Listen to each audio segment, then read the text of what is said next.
Sora dan kelompoknya berhasil keluar sebagai pemenang dalam permainan penuh manipulasi yang melibatkan Amira, Plum, para Dhampir, dan Seiren.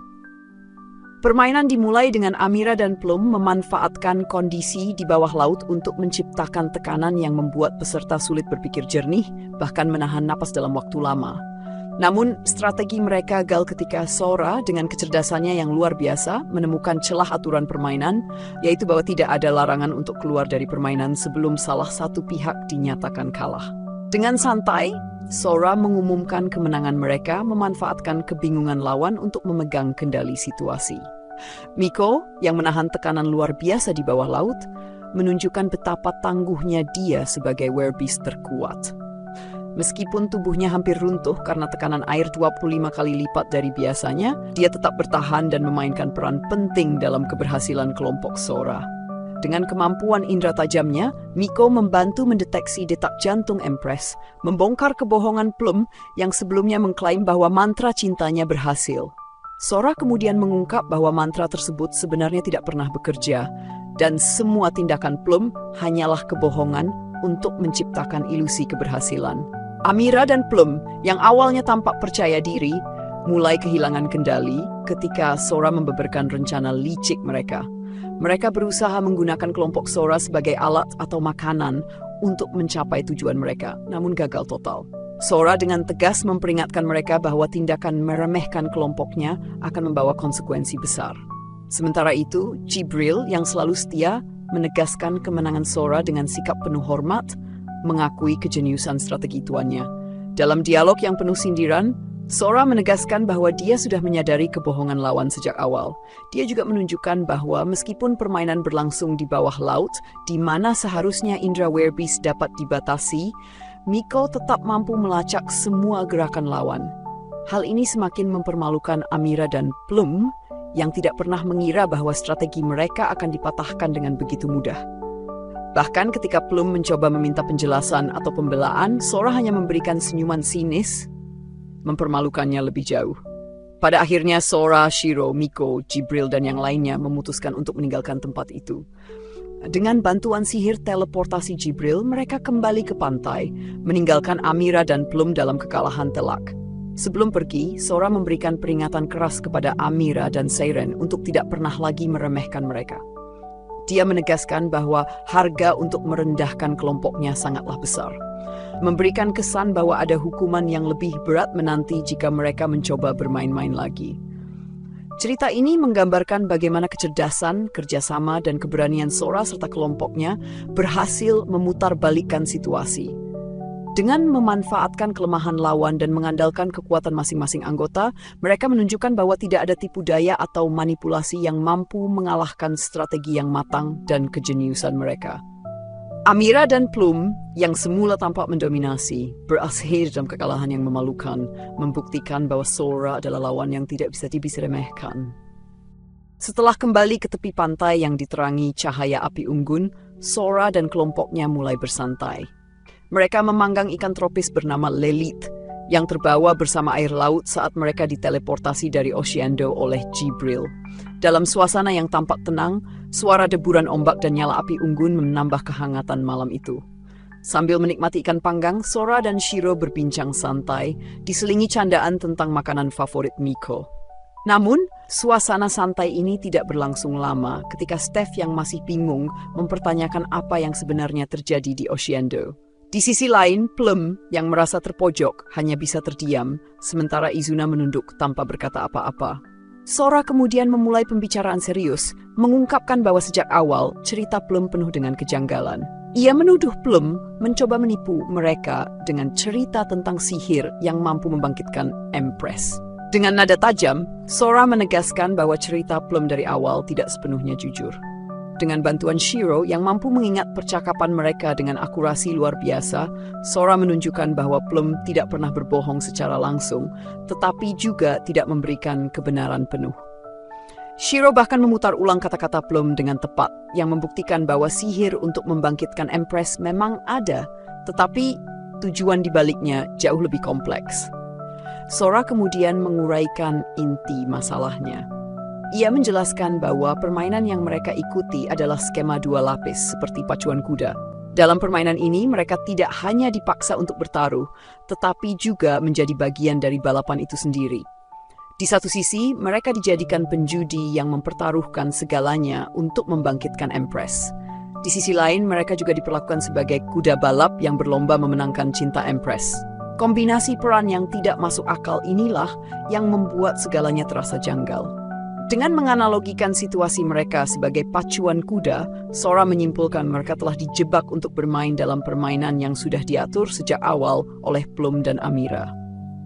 Meski Plum tampaknya tidak sepenuhnya jahat, Sora menunjukkan bahwa permintaan bantuannya sebenarnya adalah jebakan yang menyamarkan keuntungan besar bagi Plum. Semua kecurigaan ini membuat Sora yakin bahwa mereka harus berhati-hati dalam mempercayai Plum.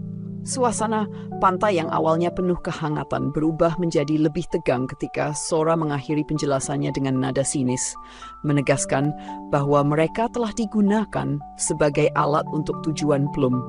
Namun, Sora dengan senyumnya yang percaya diri mengisyaratkan bahwa ia masing-masing memiliki kendali penuh atas situasi ini dan kelompoknya tidak akan mudah dimanfaatkan. Di tepi pantai yang diterangi cahaya api unggun, Sora dan kelompoknya mulai mengurai kejanggalan dari cerita Plum tentang game yang melibatkan Empress. Sora menjelaskan bahwa permainan ini memiliki dua lapis. Mereka tidak hanya dipaksa bertaruh segalanya, tetapi juga dipaksa menjadi bagian dari permainan itu sendiri. Sambil menganalogikan situasi sebagai pacuan kuda, ia menyimpulkan bahwa mereka adalah penunggang sekaligus objek taruhan. Plum, yang awalnya tampak meminta bantuan, ternyata menyembunyikan sesuatu. Meski tidak berbohong, Plum sengaja menghindari pembicaraan tentang game dua pihak, karena hal itu akan mengungkap kebenaran yang merugikannya. Dengan bantuan ingatan tajam Shiro dan analisis tajam Miko serta Jibril, Sora menyadari bahwa Plum, yang mewakili Dampir, memiliki rencana untuk memanfaatkan permainan ini demi membebaskan rasnya dari kendali Seiren. Sebaliknya, Seiren menggunakan permainan tersebut untuk memancing Imanity agar menjadi bahan reproduksi bagi kelangsungan hidup mereka. Sora dan kelompoknya juga menyadari bahwa Empress, objek utama dalam permainan ini, tidak bertaruh apapun yang setara dengan nilai taruhan mereka. Hal ini menguatkan kecurigaan mereka bahwa permainan itu dirancang untuk menguntungkan pihak Seiren dan Plum secara sepihak. Dalam suasana tegang, Sora mengajukan 3 pertanyaan kepada Plum, yang kemudian dijawab secara tidak langsung oleh analisis kelompoknya. Mereka menyimpulkan bahwa Seiren ingin menggunakan permainan ini untuk memancing Imanity, sementara Dampir memanfaatkannya untuk membebaskan diri. Dengan kecerdasan dan kerjasama kelompoknya, Sora akhirnya membuka tabir permainan manipulatif ini, mengungkap bahwa Plum tidak bisa berbohong karena keberadaan Werebeast.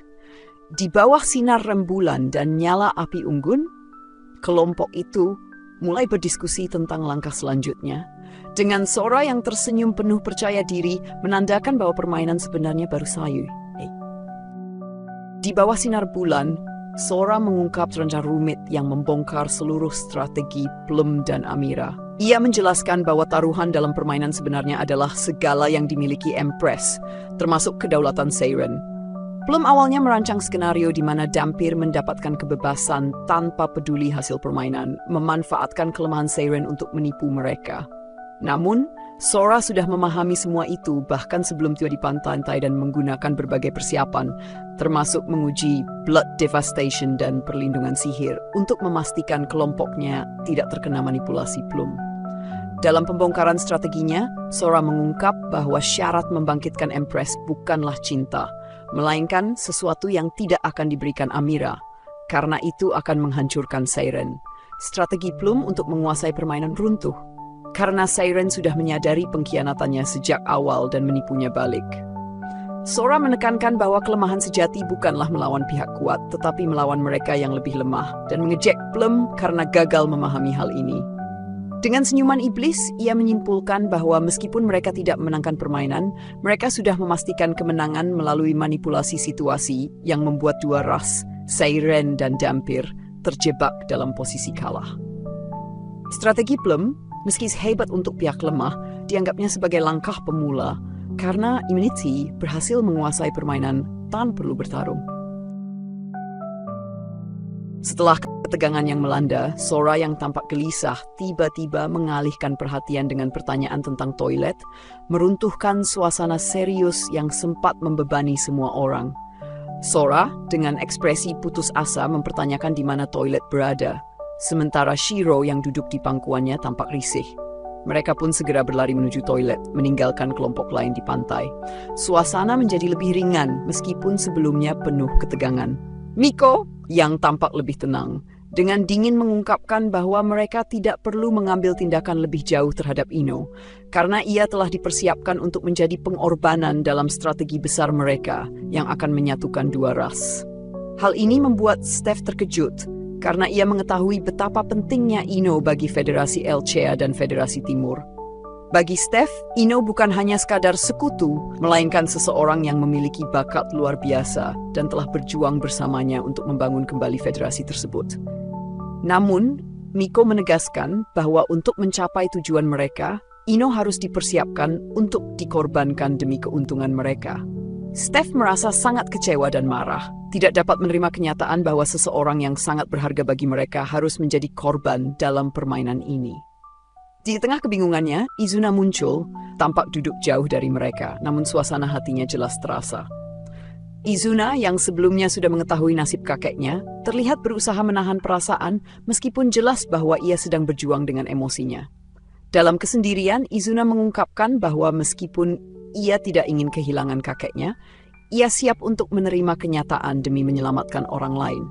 Suara tangisannya yang tertahan di bawah cahaya bulan menggambarkan kesedihannya yang mendalam, namun ia berusaha menunjukkan ketegarannya. Steph yang mendengarnya akhirnya mengingat kembali momen di pantai ketika Ino membantu Izuna yang kesakitan. Ia menyadari bahwa Ino meskipun terlihat kuat juga telah siap menerima takdirnya sejak awal, menjadi pengorbanan demi kelangsungan hidup yang lebih besar. Sementara itu, Izuna dengan kesedihan yang terpendam mencoba menunjukkan bahwa ia akan baik-baik saja meski kakeknya harus mati. Ia tahu ini adalah bagian dari keputusan yang lebih besar dan siap menanggung konsekuensinya. Steph yang sejak awal tidak sepenuhnya mengerti, mulai merasakan beratnya keputusan yang harus diambil dan merasa bahwa dirinya adalah satu-satunya yang tidak tahu seluruh cerita ini. Dalam hening malam itu, dengan emosi yang bercampur, ia akhirnya mulai menerima kenyataan bahwa semua ini adalah bagian dari strategi besar yang telah disusun sejak awal. Izuna dengan suara gemetar dan air mata yang jatuh bertanya, mengapa ia harus menderita setelah Sora mengatakan bahwa tidak ada yang akan mati atau menderita. Pertanyaannya menggugah hati Steph yang menyadari betapa muda dan polosnya Izuna. Anak ini yang baru berusia 8 tahun terpaksa terlibat dalam permainan yang tidak ia inginkan dan beban yang berat harus dipikulnya untuk kelangsungan seluruh benua. Steph teringat bahwa tindakan Federasi Timur selalu mengorbankan minoritas demi kebaikan banyak orang yang dianggap sebagai hal yang wajar bagi mereka. Melihat ini, Steph menyadari bahwa sistem ini tidak berbeda dengan cara bangsawan Elchea beroperasi. Mereka berusaha untuk tidak membuat siapapun menderita, namun kenyataannya itu mustahil. Miko kemudian menanggapi dengan tenang, mengatakan bahwa mengorbankan beberapa demi banyak orang bukanlah kejahatan, tetapi kenyataan yang harus diterima jika mereka ingin menjalankan pemerintahan dengan efektif. Steph tidak bisa membantahnya, karena Miko benar. Bahkan Jibril ikut menyarankan bahwa dengan mengorbankan satu orang, mereka bisa menyelamatkan dua ras dan mendekatkan Federasi Elchea pada kekuatan yang lebih besar. Namun, Steph merasa terganggu oleh kenyataan bahwa pengorbanan Ino akan membuatnya merasa bersalah, meskipun ia tahu bahwa itu adalah keputusan yang diperlukan. Jibril kemudian menggoda Steph dengan menyebutnya egois karena tidak ingin menyakiti orang-orang di dekatnya. Steph menyadari kebenaran dalam kata-kata Jibril, tetapi meskipun pengorbanan itu masuk akal dan lebih realistis, ia merasa bahwa cara ini tidak bisa menjadi solusi untuk menyatukan semua ras. Tanpa bukti konkret, Steph tetap yakin bahwa ada cara lain yang lebih baik, meskipun itu lebih sulit. Sora dan Shiro kembali tenang setelah mencuci tangan mereka dan bertemu dengan Miko yang hendak kembali ke rumah. Miko meninggalkan mereka dengan suasana yang cukup damai, namun suasana ini segera berubah ketika Steph menatap tajam pada Sora dan Shiro. Dengan penuh kemarahan, Steph menegur mereka, merasa bahwa mereka telah mengorbankan Ino demi menyatukan dua ras. Steph menyatakan bahwa ini adalah tindakan yang salah dan sangat egois. Ia merasa bahwa Sora hanya menggunakan Ino sebagai ancaman, tidak lebih dari itu. Sora yang merasa bingung bertanya-tanya mengapa dirinya dimarahi. Shiro kemudian menjawab dengan bingung bahwa ia merasa Sora terlalu lama mengurus urusan pribadi. Namun Sora menanggapi dengan santai dan mengabaikan tuduhan Steph, sambil mengatakan bahwa itu bukan masalah besar. Sora kemudian menjelaskan dengan tegas bahwa mereka membutuhkan Empress untuk membangkitkan Dhampir dan Seiren, serta membebaskan Ino. Menurutnya, dengan membangkitkan Empress, mereka dapat menyelamatkan kedua ras yang terancam punah, dan ini juga menjadi langkah mereka untuk mengakhiri permainan dan menghentikan rencana Miko. Ia mengungkapkan bahwa mereka sebenarnya hanya perlu menghentikan permainan dan menyerah pada kebijakan Miko, meskipun itu bertentangan dengan prinsipnya. Sora menunjukkan keyakinannya bahwa meskipun rencana ini tampak mustahil, mereka bisa melakukannya. Hanya saja mereka harus menemukan kondisi kemenangan yang belum diketahui oleh siapapun, kecuali oleh Empress itu sendiri. Sora yakin bahwa mereka dapat menemukan cara untuk memenangkan permainan, meskipun itu akan sangat sulit dan melibatkan banyak risiko. Steph, yang mendengarkan penjelasan ini, merasa tidak puas. Ia bertanya bagaimana Sora bisa yakin tentang kondisi kemenangan yang tidak diketahui, dan Sora dengan percaya diri menjawab bahwa mereka harus mencari tahu tentang kondisi itu. Ia juga menekankan bahwa tidak ada yang tahu pasti cara untuk membangkitkan Empress, dan satu-satunya orang yang mengetahui jawabannya adalah Amira, yang sengaja menyembunyikan informasi tersebut. Sora kemudian menunjukkan bahwa jika seseorang seperti Amira menyembunyikan kebenaran, itu berarti mereka memiliki alasan yang sangat kuat untuk melakukannya. Dan mungkin cara untuk mengalahkan permainan harus ditemukan dengan cara yang berbeda. Di tengah-tengah percakapan ini, Steph merasa semakin gelisah dan bingung. Ia bertanya kepada Sora apakah ia benar-benar berniat mengorbankan Ino demi menyatukan dua ras. Sora yang mendengar pertanyaan ini menjawab dengan tegas bahwa ia tidak akan membiarkan Ino menjadi korban. Ia menegaskan bahwa Ino adalah pria sejati di antara pria, dan ia tidak akan meninggalkannya begitu saja. Sora menyatakan bahwa meskipun semua orang tampaknya menganggapnya egois, ia tidak peduli karena ia membuat janji untuk menyelamatkan orang yang ia sayangi. Sora kemudian mengingatkan Steph bahwa mereka akan melanjutkan untuk mencari cara agar mereka bisa bangkit kembali dan menyelesaikan permainan dengan cara mereka sendiri. Setelah itu, Sora menjelaskan bahwa Miko telah membiarkan mereka menggunakan Ino sebagai bukti dalam permainan ini, tetapi sekarang giliran mereka untuk mengambil tindakan. Sora dengan semangat dan keyakinan tinggi mengatakan bahwa mereka akan bekerja sama untuk mencapai tujuan mereka. Dalam suasana yang penuh ketegangan ini, Steph merasa kaget dan terkejut, menyadari bahwa Sora dan Shiro tampaknya memiliki tekad yang sangat kuat. Meskipun tindakan mereka tampak mustahil dan mengabaikan akal sehat, Sora dan Shiro percaya bahwa mereka bisa mencapainya tanpa kekerasan atau kematian. Keyakinan ini yang tampaknya tidak realistis justru memberi mereka kekuatan untuk terus maju. Sementara itu, Izuna yang sebelumnya menangis mulai merasa lebih tenang dan kembali memperhatikan Sora dan Shiro. Ketika Sora mengelus kepalanya dengan lembut dan berbicara dengan penuh keyakinan, Izuna mulai percaya pada janji Sora untuk menyelamatkan orang tuanya. Shiro juga menyampaikan kata-kata penuh keyakinan, mengatakan pada Izuna untuk mempercayai Sora. Ini adalah momen penting bagi Izuna yang akhirnya mengusap mata yang basah dan menyatakan bahwa ia percaya pada mereka. Sora dengan canda menjawab bahwa ia senang ada yang mempercayainya meskipun ia tahu bahwa perasaan itu sangat penting bagi Izuna. Pada saat itu, Steph mendengar perkataan Jibril yang berdiri di sampingnya. Jibril yang sebelumnya tampak penasaran sekarang berbicara dengan serius. Ia mengakui bahwa Sora dan Shiro memiliki kemampuan untuk mengubah dunia, meskipun cara yang mereka pilih mungkin tidak dapat dipahami oleh semua orang. Jibril kemudian menambahkan bahwa saat ini tidak ada yang tahu cara untuk mencapai tujuan mereka, tetapi Sora dan Shiro tetap berpegang pada keyakinan mereka bahwa mereka dapat melakukannya. Kemudian ketika Sora berbicara tentang rencana mereka untuk membangkitkan Empress, Steph mulai merasa ada sesuatu yang tidak beres. Ia mulai memahami bahwa Sora dan Shiro tidak akan menggunakan cara yang sah atau masuk akal, dan mereka tampaknya tidak peduli dengan alasan atau akal sehat. Meskipun begitu, mereka masih yakin bahwa mereka bisa menyelesaikan masalah ini dengan cara mereka sendiri, tanpa membunuh atau menyebabkan pertumpahan darah. Ini adalah mimpi yang tampaknya tidak mungkin tercapai. Namun, menurut Sora dan Shiro, mereka bisa melakukannya. Akhirnya, Sora mengungkapkan bahwa tujuan mereka bukan hanya untuk menyatukan dua ras, tetapi 3 ras yang membuat semua orang terkejut. Kata-kata ini mengguncang Steph yang kini mulai merasakan kekuatan yang ada pada Sora dan Shiro. Ia akhirnya menyadari bahwa masa depan yang mereka bayangkan mungkin lebih dekat daripada yang ia kira. Keyakinan dan tekad Sora dan Shiro yang sebelumnya tampak mustahil kini mulai terlihat sebagai sesuatu yang mungkin bisa terjadi. Demikian rekap video kita kali ini. Jangan lupa subscribe agar tidak ketinggalan rekap-rekap selanjutnya. Sampai jumpa di video berikutnya.